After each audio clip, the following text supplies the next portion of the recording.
Good evening, everyone. My name is Yomare Pascual. I'm here to introduce the 10 scientists and I explain what they said. Number one is Marie Curie, 1923.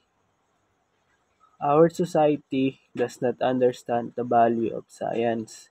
Is at the base of all the progress that lightens the burdens of life and lessen its suffering. The meaning of she said is people often chase wealth and luxury but forget that science is what truly improves life, reduces suffering, and drives progress. Number two, Albert Einstein, 1951.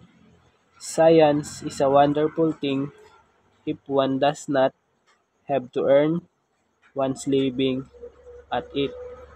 Only when we do not have to be accountable to anybody can we find joy in scientific and endeavor.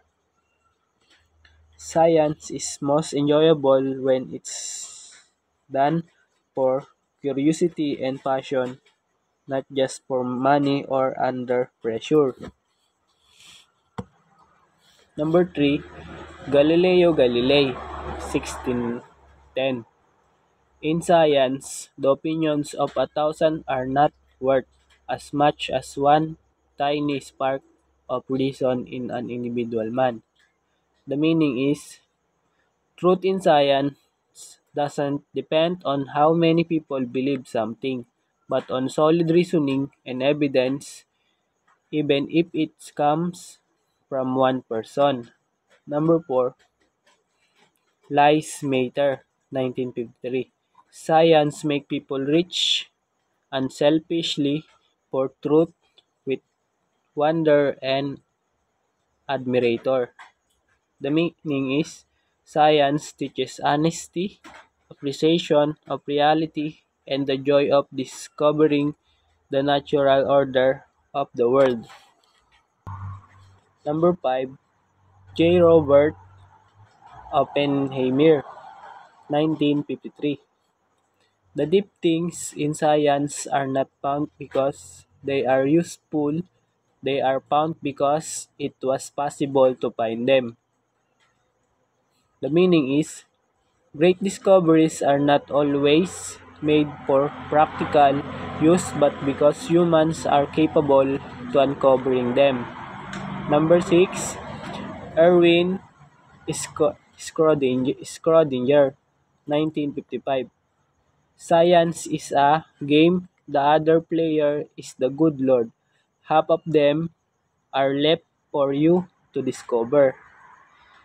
The meaning is science is like a game with nature of God.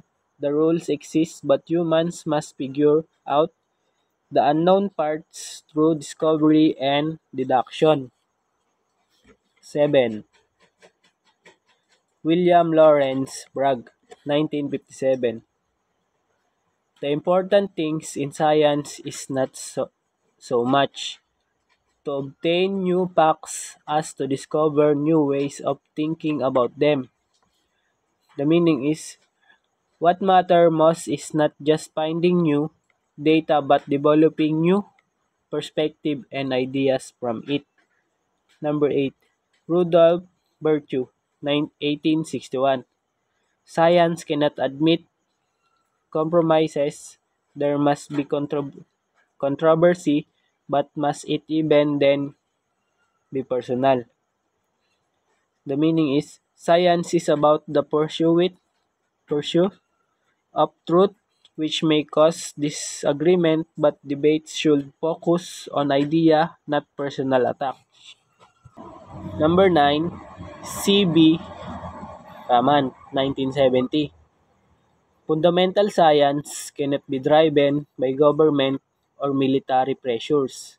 The meaning is pure science should be independent and not controlled by politics, money, or military interests because such pressure distort its purpose. Number 10, Stephen Jay Gould, 1977. Science is not a heartless pursuit of objective information, it is a creative human activity.